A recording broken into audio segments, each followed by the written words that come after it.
Good morning. Thank you, everyone, for joining us. I'm John Lippett. I'm your moderator for our forum here today. Um, and it's going to be an exciting forum with some really outstanding experts in the field of legislative reform here in Massachusetts. I am a member of the Progressive Democrats of Massachusetts, or PDM leadership team. I'm also chair of the Legislative Effectiveness and Accountability Partnership, which is the statewide ballot committee that promoted the stipend reform ballot question. As you know, just heard, we will be recording today. So if for any reason you want to keep your, just be aware of that and keep your video off, or you can even change your name if you don't want your name to appear. Please do that. We will send out the link to the recording as well as post it to our website shortly, so you can share it with any friends or colleagues who weren't able to join us today. If you have questions for the panelists as we go along, please put them in the chat. We'll also use the chat to share links and information that we mentioned in the course of the forum today. We recommend or suggest or ask that you please don't use the chat for side conversations, because that can both be distracting and make it harder to extract the questions and links that we're trying to share. For very quick background, for those of you who aren't familiar with PDM, we were founded in 2003, largely by a group of volunteers who'd worked on Bob Reich's campaign for governor. And we concluded afterwards that we didn't want our progressive infrastructure and links with each other to dissipate before the next campaign we worked on. So we created Progressive Democrats to maintain that infrastructure. It is an all-volunteer statewide organization, and we are focused solely on state and local policies and state and local elected offices. With that said, why don't we turn to our forum for the day? What's up with legislative reform? We have three incredibly knowledgeable panelists with us today, all who've worked for over 5 years, or in many cases much longer, on legislative reform to get us to where we are today. So they have lots of in-depth information, insights to share with us, including the progress we've made to date in reforming our legislature. They'll discuss whether the legislative leadership's promise in early 2025 of a, quote, more accessible and efficient legislature that is responsive to the concerns of our constituents is actually coming to fruition. And they will describe the efforts of PDM, Act on Mass, and our bipartisan, and it is bipartisan, allies to reform the legislature's operation and the progress and setbacks that we've experienced to date. So let me just give some very quick bios of our three panelists, and then each of them will give brief sort of opening remarks to set the larger context, provide us a common grounding for our discussion, and then we'll follow that with a very lively roundtable discussion. So first, Jean Kempthorne. She's a retired attorney, a former federal and state prosecutor and criminal defense attorney. She has long focused on public integrity, having served on the state's ethics commission and as the chief of the public corruption unit at the U.S. Attorney's Office in Boston. She's served as the vice chair of Common Cause and most recently on the PDM leadership team, where she co-chaired the working group on legislative reform that really began this specific process over 5 years ago now. Scotia Hilla is the executive director of Act on Mass.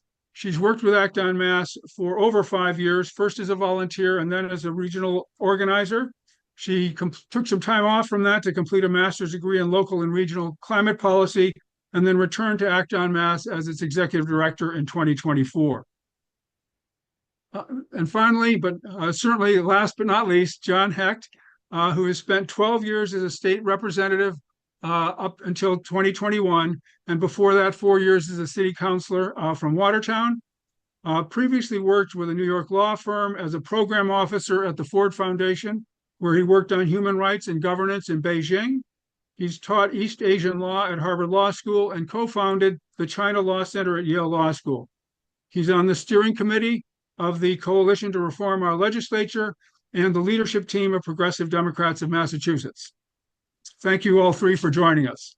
So Jean, why don't I ask you, if you would, to kick it off by giving us a little bit of the big picture of what's wrong with our legislature, the need for reform, and what some of the key steps that we need to take to improve the operation and performance of our legislature here in Massachusetts.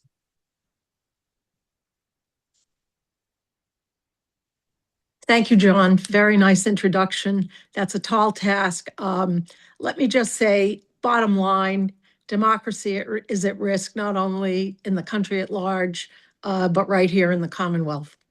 That was the clear finding of the Legislative Reform Working Group, an ad hoc group PDM convened in 2021. What prompted the formation of that working group, and I see Lisa Bocci is here, and she was a member of that as well, was the sense that I, John, and others had that the legislature was no longer responsive to the will of the people, and that important legislation was taking way too long to get done. And when all was said and done, it was often not what we hoped for and didn't accomplish what we hoped it would, or even what legislators claimed it would. One big impetus in my personal commitment to this issue is Brown University's startling longitudinal study of whose voice was loudest and most effective when it came to energy and environmental policy and legislation in the Commonwealth. And the answer was, it wasn't us, it wasn't environmental lobbyists, it wasn't neutral policy experts, it wasn't leaders among our legislators and others. It was power distributors like National Grid. And that was alarming. The second impetus for me in particular, again, was reading in Boston Magazine a cover story about Bob DeLeo's reign as Speaker. And I use the word reign because they portrayed him as the imperial speaker and his iron grip on power in the State House. Read in tandem, those two pieces set me, and I know others as well, on the path that led us here. I should say that when I made the transition from federal prosecutor to state, doing state ethics work and also criminal defense, and looking more at dealing day to day with state law, I was really appalled at the difference in quality between state and federal legislation. And that really alarmed me. It's like really obvious mistakes were not getting fixed. So that was another big impetus for me. It's like, why can't we get anything done? I mean, obvious things that nobody's opposing. So what we found after a year-long effort, and I'm, really do want to shout out to all the people who were not on PDM's leadership team who joined us in this effort and really worked quite hard. We found essentially three things, bottom line. Big takeaway is the over-centralization of power and leadership. Second, a lack of transparency in virtually everything they do, and very weak professionalism. To summarize the key findings, quote, power highly concentrated in one person has resulted in a poor balance of power, both internal to each chamber and in relation to both the governor and the other chamber of the legislature. It has also led to non-representation of the many constituents whose representatives are unable to express views and advance legislation on issues that are disfavored by the leadership. The lack of transparency in the Massachusetts House is less a cause of dysfunction than a symptom. Finally, weak professionalism, poor pay and training for staff, an inadequate legislator to staff ratio, and the lack of a nonpartisan independent professional research bureau are aggravating factors of the dysfunction, both symptom and cause. The result is inaction on many issues that enjoy wide popular support. It also has resulted in excessive use of ballot initiatives to effect complex policy changes, and my personal bugaboo, poorly drafted legislation. So what we have, bottom line, is a legislature that is fearful that if they opened the windows and doors, and less metaphorically, the books, the public would be aghast and their jobs would be at risk. They are not afraid of ignoring, undermining, or defying the will of their constituents. They count on their constituents not paying much attention to what goes on.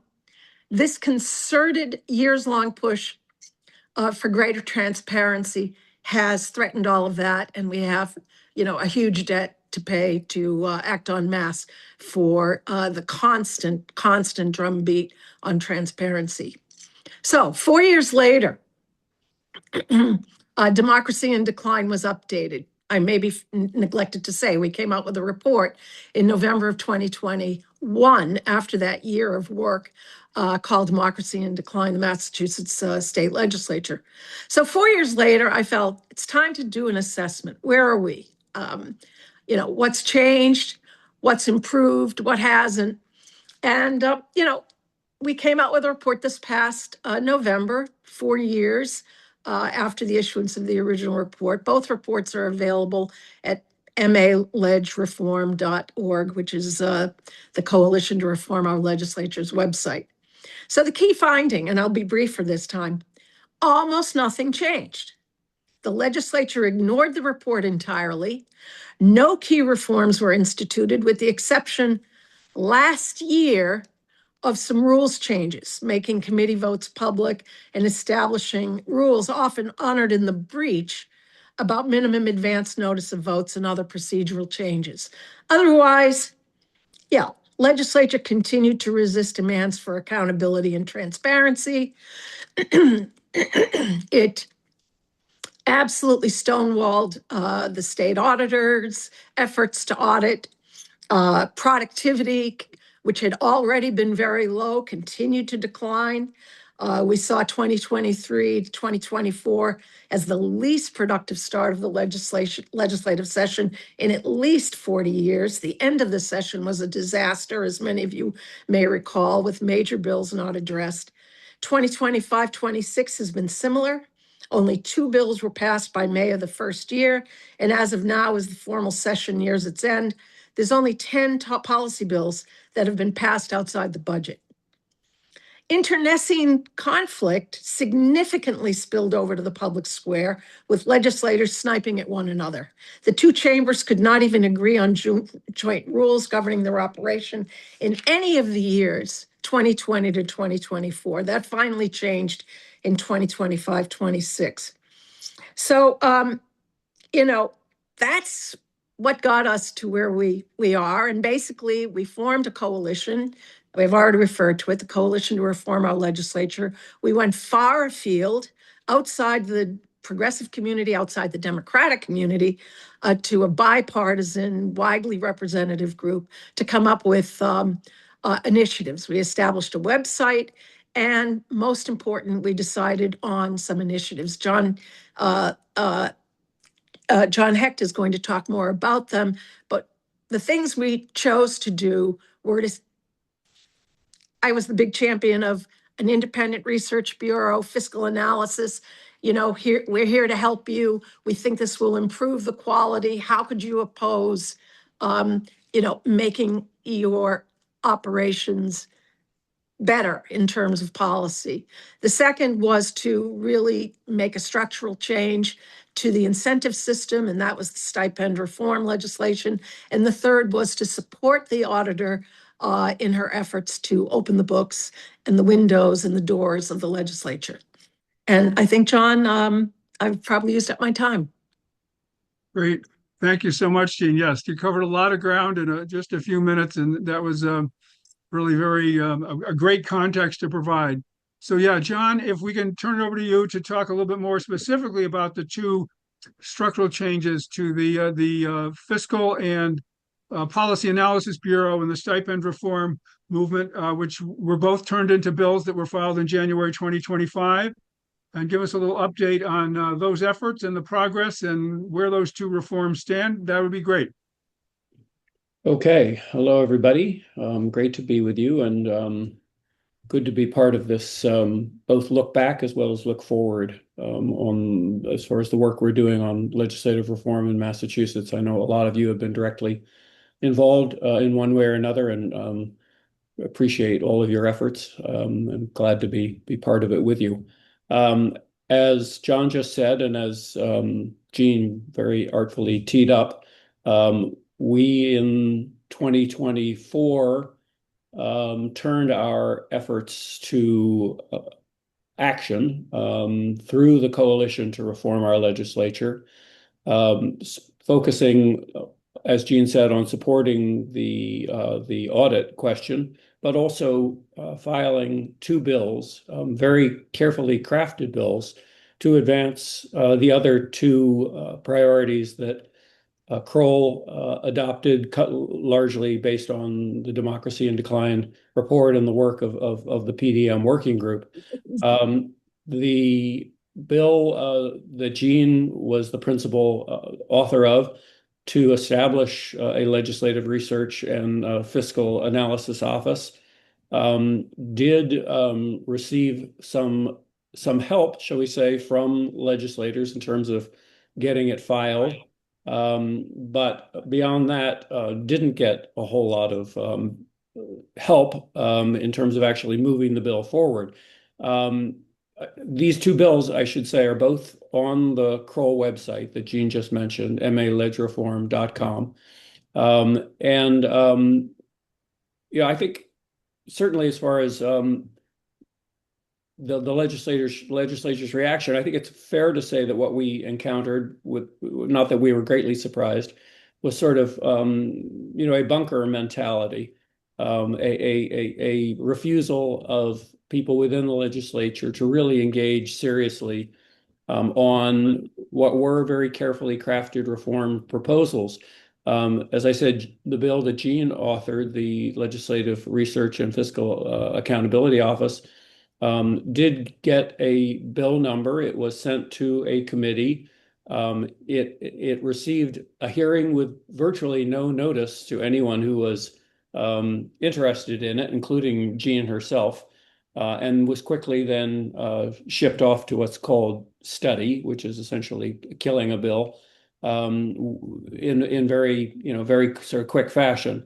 The second bill on stipend reform, to address the really perverse incentives we have in legislative pay in Massachusetts, the real outlier system we have, unlike any other state in the country, which gives legislative leaders the ability to use control over pay to essentially enforce their centralized power over the institution.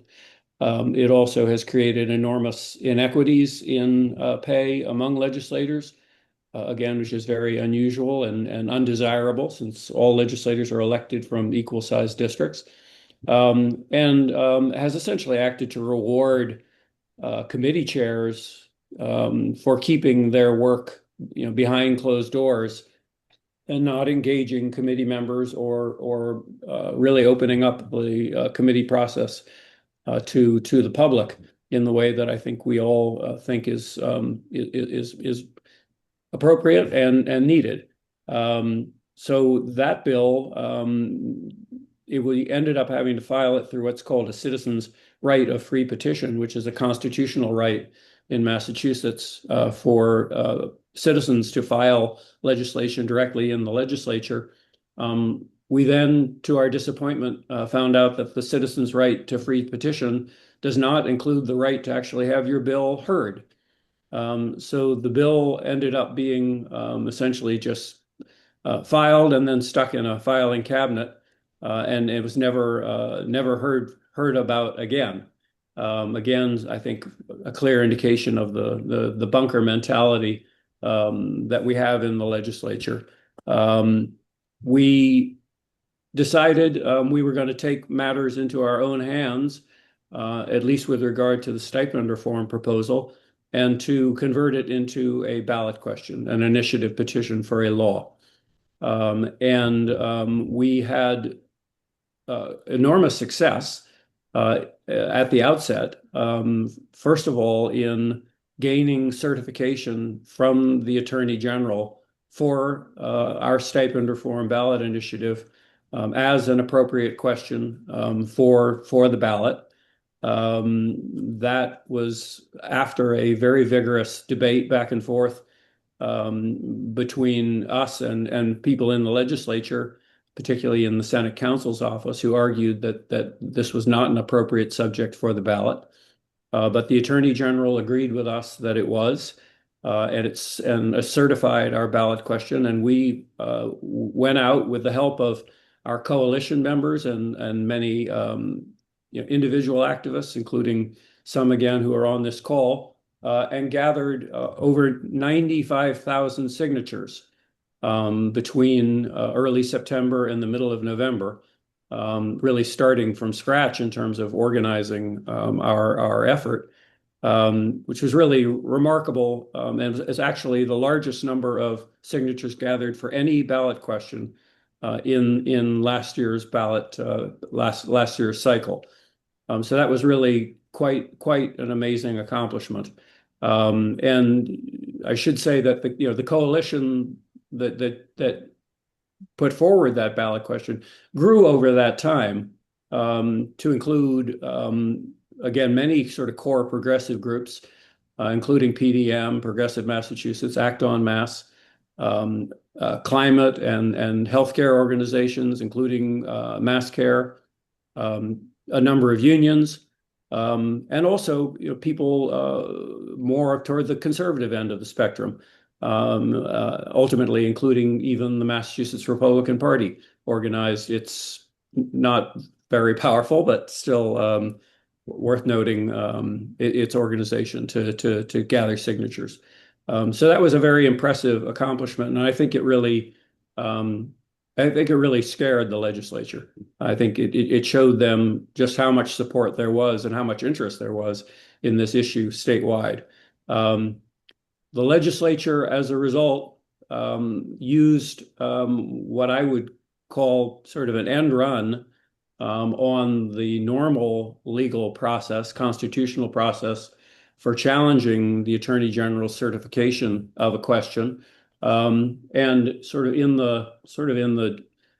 the very last minute in mid-March, long after the deadlines for filing challenges to ballot questions had passed, used what's called a request for an advisory opinion, which is a power that only the legislature and the governor have to ask an advisory opinion from the Supreme Judicial Court, in which they dropped a very voluminous brief. We had just a few weeks to organize ourselves, hire attorneys, file briefs on our own account. The Attorney General also filed a brief, of course, defending its decision. But this process, this advisory opinion, is a very accelerated process that I think really, severely limited our due process rights. We had no chance to actually appear before the SJC to argue our case. And ultimately, again, in a very quick process, just a matter of a few weeks, the SJC adopted the legislature's viewpoint, and advised the legislature that the Attorney General's certification of the ballot question was wrong, was unconstitutional. In theory, that should have been literally just that, advice to the legislature that they could take into account in acting on the ballot question, because they have that obligation to act on it during the spring.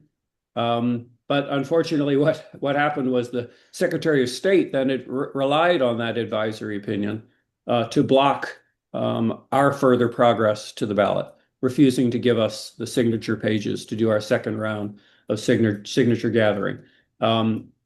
Exactly how that transpired is a bit murky. There are serious doubts as to whether that was legal. But at that point, we really had no time and honestly no resources to contest that decision. So the end result was what had started as a very promising effort to bring the stipend reform question to the ballot was blocked.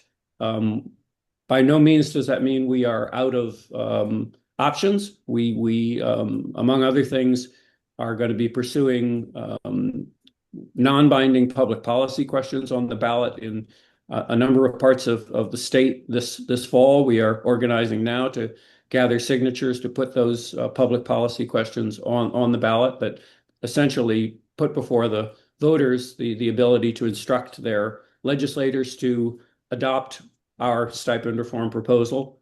We're also working to make the issue of stipend reform and legislative reform more generally an issue in legislative races.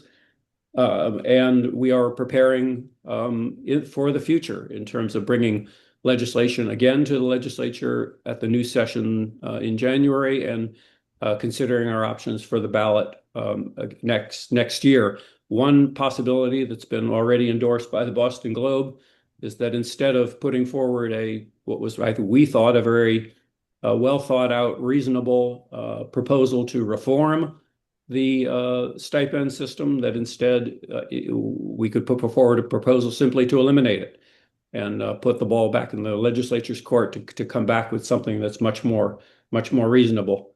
There are also some constitutional options, both litigation as well as possible constitutional amendments that are being considered. So that's where we are at the moment. But as I said, we are still in full action in terms of moving this issue, as well as the Legislative Research and Fiscal Analysis Office issue forward. So I'll stop there and pass it back to you, John. Great. Thank you very much, John, for covering a lot of complicated comings and goings over the past year around those two initiatives, in particular the stipend reform ballot question. So, Scotia, if I could turn to you, John just described two specific bills in the legislature as well as the ballot question that came from one of them. Can you give us a little broader perspective on the legislature's current 25-26 session and what they've accomplished and not accomplished? Sure. As you might have heard during our intro, or from your familiarity with ActoMass's work, we're a progressive watchdog group. So we push for transparency and accountability in our legislature as a means of hopefully seeing a future in which we can actually pass progressive policy in Massachusetts, or more progressive policy in Massachusetts, or even just basic things that are in the Democratic Party platform and have been for years, that should be an easy lift for our trifecta legislature. And I'm sure, for myself, I can say, and I'm sure this is true for many folks on this call, one of my main concerns of the last year and a half has been witnessing the horrors that we're seeing at the federal level. Seeing our neighbors in Massachusetts get taken away by ICE, seeing our major industries cut, and continuing to see my friends and neighbors struggle with housing affordability, healthcare affordability. We're seeing so many of our municipalities face budget crisis and have to push for overrides or, do really harmful cuts to our libraries. And the question on my mind has been, where is our legislature in all this? What are they doing? I'm feeling a sense of crisis. So many of us are. And, they have the power. They have the power in our state to put up extra protections, to fill fiscal holes. And what are they doing? And, unfortunately, and frustratingly, that answer has mostly been nothing.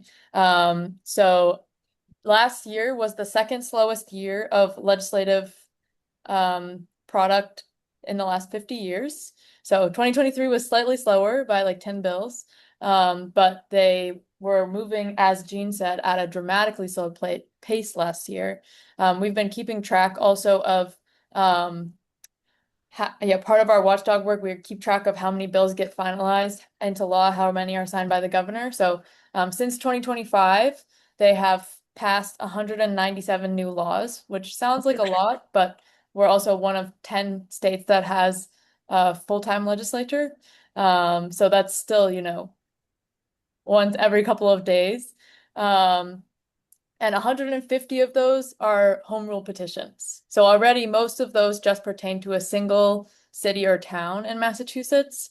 23 are sick leave banks for state employees.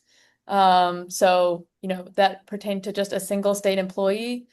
12 are budget and appropriation bills that they have to pass on deadline. And just 8 were statewide policy changes.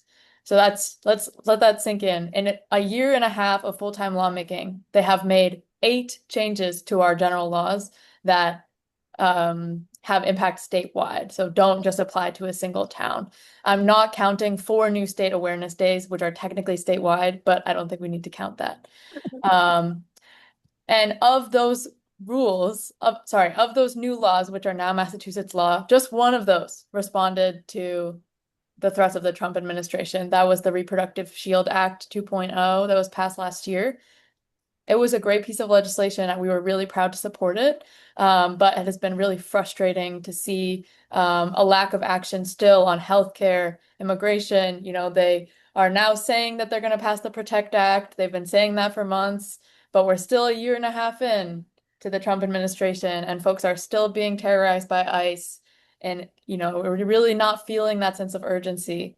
So I would say that it's been a frustrating legislative session, especially seeing as they started off with big promises about transparency and efficiency.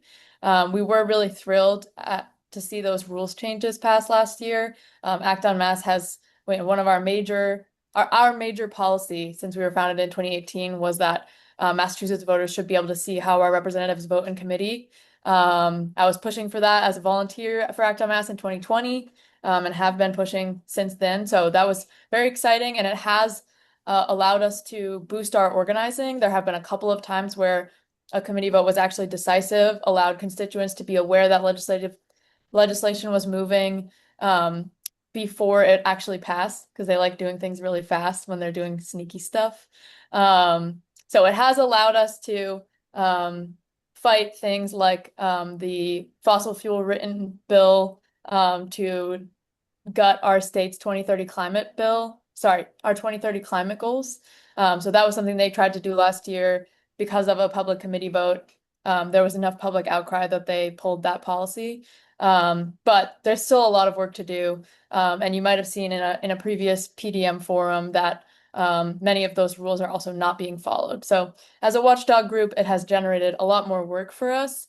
And one of our main focuses right now is really, really calling to attention the legislature's lack of action against the Trump administration, but also just on anything. I mean, some of these policies are so basic that it should not, as Jean said, it should not take any controversy to pass them, and we're just not doing it.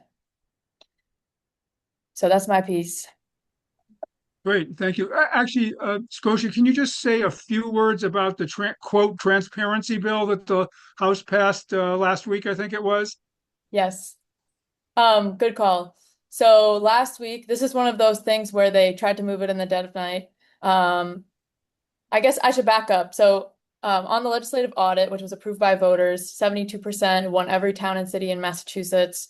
The legislature refused to comply with the auditor's initial request for documents in last January. So she's been trying to take them to court since last January in order to get get an answer on the constitutionality of the audit, which is the legislature's main argument is that it's unconstitutional to audit the legislature, blah, blah, blah. And she's been denied legal representation since then. The attorney general declined to take a side. There was stalling, you know, it was unclear. And so she was not able to proceed with the lawsuit, ended up filing directly with the Supreme Judicial Court. They forced the AG to decide whether or not she was going to represent the auditor. And so just 2 weeks ago, or 2 weeks, I guess 3 weeks ago at this point, was the first time that the auditor had legal representation and was going to be able to proceed with a lawsuit to the Supreme Judicial Court to finally get an answer on whether or not the audit is constitutional. Just a week later, it seemed like the Senate would rather fold than actually go to lawsuit. So they voted to to comply with the initial documents request that had been rejected last January. They voted to send those documents to the auditor. Last week, the House took a different tact. They passed a bill that was released 24 hours before it was voted on. Committee members had 34 minutes to read it before voting on it. It's 19 pages long and has not been filed as a bill previously, did not get a public hearing. It has two main pieces. The first pertains to the legislative audit. It would limit the audit to 4 categories, the same 4 documents that the auditor requested in her first documents request. And most alarmingly, would strip court jurisdiction of any future disputes related to a legislative audit. So it says explicitly that the court would have no jurisdiction over future disputes related to an audit and would not be able to compel documents, requests, or interviews. So it seems pretty explicit that they do not want this to go to court, although they continue to say that it's unconstitutional. The second piece was appeared to be an answer to the public records law ballot question that's proceeding to the ballot in November. So it would create a limited legislative records regime housed within the legislature to allow the public to access just 17 categories of documents. It's different than the regular public records law, which makes an assumption of public records and then provides key exemptions. So this would provide a limited public records regime, mostly documents that are already public. So some of them were excited, it would codify them, but it's very much not the dramatic expansion of transparency that they say it would. And also all appeals would be processed in-house, except if you get your third appeal rejected, you can petition the SJC. So it's a very kind of restrictive regime, and they're trying to promote it as an alternative to the ballot question, but they didn't solicit any feedback from anyone on the ballot committee or negotiate with any of us. So it was a very strange process, and we think they were just using that to kind of cloak the audit, very alarming provisions in the audit section of the law. Could I just jump in and add a teeny detail that I think is of interest? Please. As many of you will remember, when Diana ran originally, part of her campaign was the non-disclosure agreements that the legislature was entering into to resolve disputes, including sexual harassment disputes, involving its members. Well, one of the provisions of this new House bill that the House has passed in a single day on June 3rd, is that all the auditor gets is a list of the cases, the list of the settlements, none of the terms, none of the documents. So it's a spitting in the eye of both the public and the state auditor. I have tons to say about this, but I don't want to take up too much air. It's just horrifying to read. Great. Thank you, Jean. I just wanted to add one note too. Scotia mentioned the Protect Act, which the legislature, I think, is now in conference committee, and mentioned that we're a year and a half into the Trump administration. The background on that goes even back further. It was built off of the Safe Communities Act, which was filed 10 years ago when Trump was first president, and has languished in the legislature ever since. And my personal example of legislative dysfunction, my personal pet peeve, is that our budget has not been passed on time for 15 years now. Anyway, with that said, question, so a roundtable for our panel here. Are these do transparency and efficiency or productivity conflict with each other? And how should they be balanced if we want our legislature to be functional and democratic? So is there a conflict there? Well, I'll start off. I will say that I have heard from Democratic activists that, oh God, if you show how the sausage is made,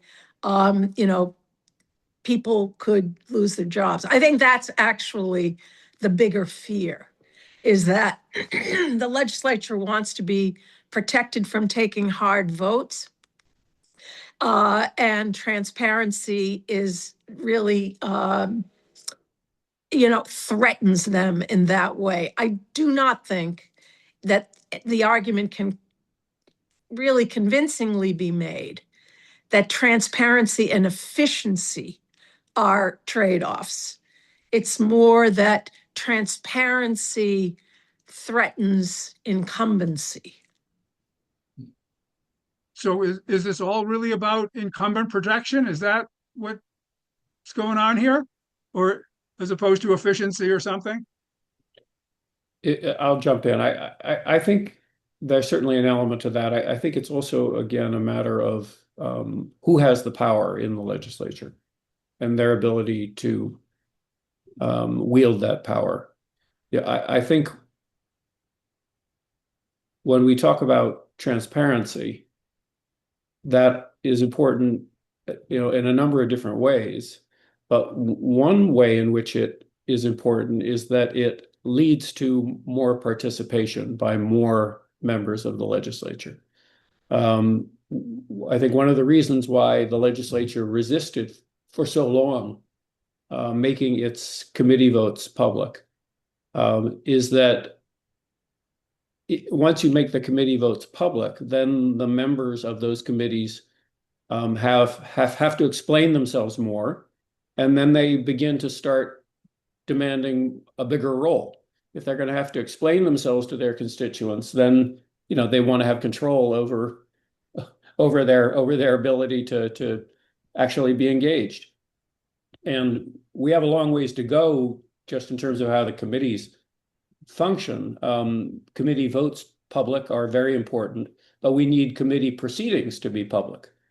We need not just the votes once they've been recorded to be made public, but we need the votes to be taken in public, and taken in public at the end of a public process of deliberation and debate and amendment and all the normal things that we expect of a deliberative legislative body, all taking place in public. And the resistance to that, again, is rooted, I believe, and my own experience in the legislature, I think, bore this out. The leadership doesn't want the members of committees to be actively involved because it then constrains their ability to shape the legislation quietly behind closed doors and bring it to the floor with next to no notice and push it through, using the leverage they have over people's livelihoods through the stipends and other tools. So I think a lot of what we're really talking about here it comes back to democracy and participation and having more voices engaged. And people sometimes say that will make the legislature less efficient, but I think the reality is more people at the oars means more gets produced, more gets done. Instead, what we have now is all legislation has to pass through the hands of a handful of people, and they only have so many hours in their day. And I think that explains to a considerable degree why the legislature is so unproductive. So I think, in fact, more transparency, more participation will lead to more productivity and a more efficient and more effective legislature. So in terms of productivity, and Scotia, you mentioned how few bills they passed. At least one legislator in responding to that has said, oh, well, that's not a fair measure of productivity. We passed lots of outside sections on the budget and the other financial bills. Is that a real defense here? Is that a real indication of legislative productivity? I can jump in. I think no. I mean, first of all, we have two chambers that are 80% Democrat. So if the only way that you can pass things is by sticking them onto a bill that has to pass, I mean, truly, what sort of system are we running here? The second is that, there's another example where we get a trade-off between transparency and productivity, in which, if the only way that you can pass policies is by tacking them onto a bill that gets one vote,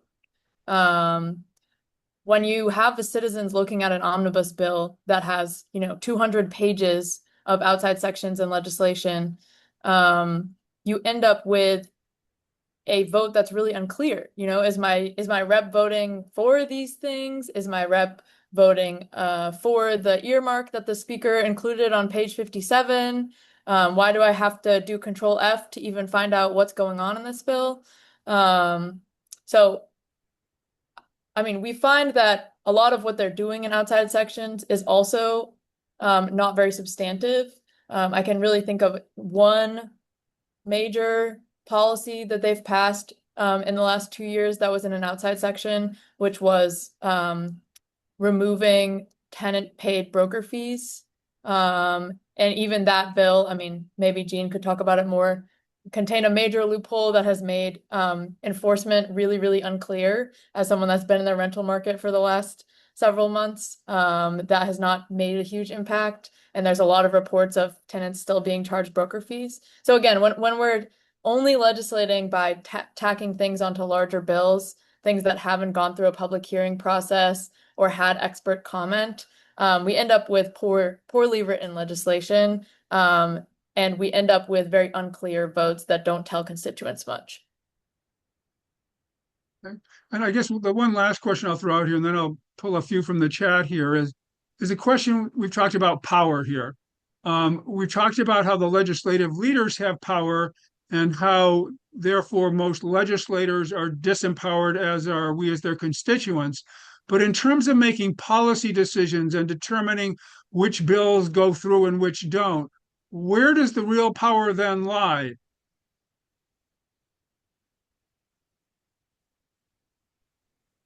Well, I mean, isn't it clearly primarily the Speaker, the Senate President, and the chairs of the most powerful committees? And who are they listening to in terms of the policy decisions they make? I mean, they aren't policy experts in all of these areas, obviously. Well, I think that's where the Brown University study is so alarming, because it certainly isn't policy experts within the legislature. It's in my experience, and it's, my experience is mostly as a consumer of these terrible laws, trying to enforce them or understand them or try cases, interpreting these laws. But when you dig into actually trying to get a bill passed, which I have done a few times now, it's just incredible how it's utterly ad hoc who they listen to. I mean, it's ad hoc. It could be, I mean, they have no way to vet the quality of the information they're getting.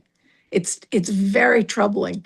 And almost any piece of legislation coming out of the legislature, you scratch your head. What the hell does this even mean? Which, Gene, I think addresses one of the questions in the chat, which is about, should we ask for short bill summaries that go with accessible text? And I think, correct me if I'm wrong, that's one of the tasks that you see would be central to a fiscal and policy analysis bureau. And to a research bureau. I mean, Yeah. it would be very helpful to the public to know who's actually drafting these bills, and have adequate chance to sort of walk through the language, because that isn't happening. I mean, that just is not happening. I can tell you that. And also know who else is involved in the conversations, Yeah. oftentimes with staff or behind closed doors with committee chairs. If you look, for instance, in California, which has a very robust legislative research office, they put out summaries of bills, of every bill, that not only discuss the language of the bill and the evolution of the language and so on and so forth, but actually list every single organization, individual, et cetera, who has weighed in on the bill, so that you see who are the proponents, who are the opponents, even on particular parts of the bill. So there's just much greater opportunity for the public to understand what is shaping the legislation. Just quickly coming back to your point, though, John, about control of the legislative agenda, I think it's important. I often hear from my former colleagues in the legislature, well, there has to be somebody controls the legislative agenda, and that is what the leadership is supposed to do. You have thousands and thousands of bills, and they have to determine ultimately, which of those bills should come forward. That's the role of the Speaker and the role of the Senate President, and that's true. Except the question is, again, what are the inputs into that decision? That's right. Is it just something that they and a handful of people behind closed doors are determining with input from lobbyists and powerful interests that are invisible to all of us? That's right. Or a robust, open committee process in which more members of the legislature are actively engaged in a way that really gives a sense of where the body stands on what are the priorities, as opposed to just the priorities being determined behind closed doors, influenced by factors that we cannot see. I want to just add to that. I mean, Massachusetts also is extremely poor. This is something we've never really articulated in developing legislative history. Like what fed in? What were they trying to accomplish? You can't even get at collective legislative intent like you can in California, where there's well-documented legislative history about what the bill was supposed to accomplish. So we don't have that. I mean, the summaries would be a beginning, but it wouldn't go into, what were the ingredients in this mix and what was this cake supposed to taste like? I mean, we just really don't have that. And So doesn't that reflect in part the dysfunction of the committees? And John, didn't committee chairs at one point in time have some control over which bills in their committees were the ones that moved forward? And that we've emasculated the whole committee process so that it seems like all the power has been concentrated in maybe the Ways and Means chairs and the Speaker and President, rather than being distributed among committee chairs who used to have expertise in the area of their committee. Whereas now it appears that many times committee chairs are handed out because of the stipend and as a political reward, rather than because it was some legislator's area of interest or expertise. Is that fair to say? It is, and it's important to kind of dig back into the history because I think part of the problem, I mean, I referred earlier to kind of the bunker mentality in the legislature. I think there's also a real sort of blinkered mentality in the legislature. Members of the legislature are really just not very aware either in terms of what happens in other legislatures, as we were just discussing California, or what happened in the Massachusetts legislature a generation ago. And you talk to people like Michael Widmer from, who was part of our coalition, or you talk to, legislators themselves from the 70s and 80s. Barney Frank, who just died, as we all know, Yeah. provided testimony in favor of our stipend reform legislation, reflecting on his experience in the legislature in the 1970s and 1980s. The legislature was a much more open, robust, truly deliberative body, even under speakers who we think of historically as having been very, very, very powerful. Tom McGee, even Tom Finneran. Speakers in that era lost votes regularly. Bills came to the floor that they did not want to come to the floor and were passed. Bills that they brought to the floor and wanted to see passed did not. That simply doesn't happen anymore. And that's in part a result of these changes in how the committees operate and the influence of the stipends and how that rewards looking up to leadership to seek their indication of which legislation should come forward. And it's also become, unfortunately, part of the culture of the institution because of this sort of blinkered state of affairs among legislators. We simply can't imagine that things could be or at one time were any different. Well, I read something recently that I thought was really encouraging, which is that patronomical systems and autocratic systems of government inevitably founder on two things: incompetence and corruption. And I think we're seeing both in the Massachusetts legislature, making arguments about separation of powers to defeat the will of the people as if somehow they have rights as legislators rather than duties. And, a history of bad conduct, even criminal conduct among some of the leadership. And combine that with not getting the job done, which I think is just, the bottom line is we want our legislature to function. Whether there are trade-offs between transparency and efficiency, blah, blah, blah. I mean, right now they're not transparent and they're not getting the job done. So why are we even talking about trade-offs? But I think that ultimately will cause it to founder. And thankfully, the press has really woken up to the problem. And I think we are part of that, frankly. So I think that's been a success. I mean, there's so much to say about how the legislature has manipulated the law in order to, and the court has allowed it to get where they are now. Very, very dispiriting. They really are trying to win a war of attrition that we will just get discouraged and go away. Thank you. We need to wrap up. Kathleen, do you have a quick question, last question before we wrap up here? Sorry. No, I just, this is all so incredibly frustrating. I'm a local elected official in Lexington, and very seldom, if ever, do I see legislators asked, Why does the open meeting law apply to us and not to them? As a school committee member, every single thing we do is in public. I have to be able to explain every vote I take. And when I've asked my representative, yeah, they talk about, well, things are just, it's really difficult. I'm like, you don't think it's difficult for me to explain why I voted? I mean, these are, nothing gets people as passionate as things that happen to their children.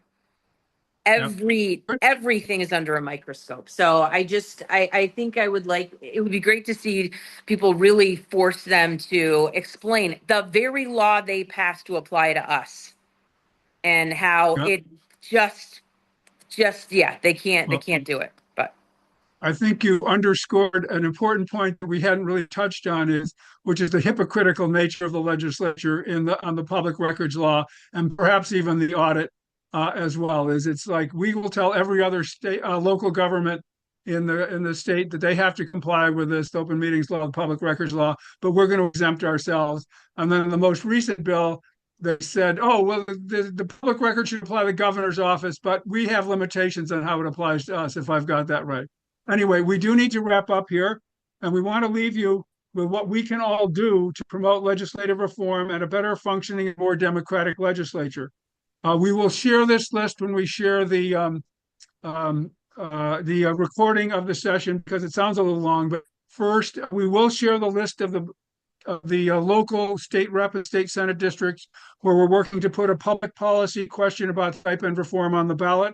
If you're in one of those districts, please help collect signatures, which have to be into the local election registrars by July 8th. And then, of course, spread the word about that in November. Second, we encourage you all, as you probably all do because you're all here and you're all activists, to ask your legislators and legislative candidates at their office hours or at their candidate forums. Go to those office hours when they're in your local community. How did they vote? Or how would they have voted on the so-called transparency bill that Scotia described, and why? Ask them, do they support and would they vote for a bill to create nonpartisan, independent policy and fiscal analysis capacity in the legislature, as every other state has done, and why or why not? Ask them, do they believe that the current stipend system needs to be changed? If so, how, and if not, why not? And last, would they agree to the 5 good government questions that candidates pledge that's being put together by Act on Mass and others, which I will attempt to put in the chat talk here, assuming I can do 2 things at once. And then just 2 other quick things. One, I encourage you all to write letters to the editor of your local media, both now and through the election season in the fall, to raise these issues, to talk about the public records ballot question and others. And finally, do support and vote on the November ballot questions, including and particularly the one that supports the applying the public records law to the legislature and executive branch. I'll just throw it out for 1 second to the other panelists. Anything you'd add to the list of things we all should be doing? And as I say, we will include these when we follow up with a link to the recording. Following up on the last speaker, go to your legislators' office hours and other places where they take, town meetings and whatever, where they take questions and ask the question. Why do you think separation of powers means that there are no checks and balances on the legislature? Great, thank you. So bottom line here is we need to make our legislators accountable because the process isn't doing a very good job of that. So we personally need to do that by confronting, if that's the right word, or asking them these tough questions whenever we get the chance or make the chance by going to their local office hours. Well, thank you, everybody. This has been a fantastic panel. Scotia, one last comment? Yeah, one last thing. On the transparency bill, that's passed the House, but needs to pass the Senate in order to become law. So we're trying to apply pressure on senators. I can drop a link in the chat and I'll make sure that John sends it out of an email that you can send to your legislator about the fighting the transparency bill, making sure it doesn't pass the Senate. And we're also hosting weekly phone banks on Tuesdays for anyone that wants to join and call your legislators together.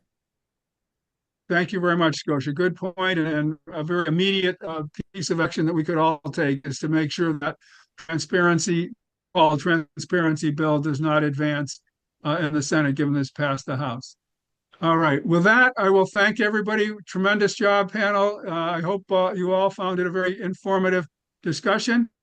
And we will be in touch with the link to the recording and additional information shortly.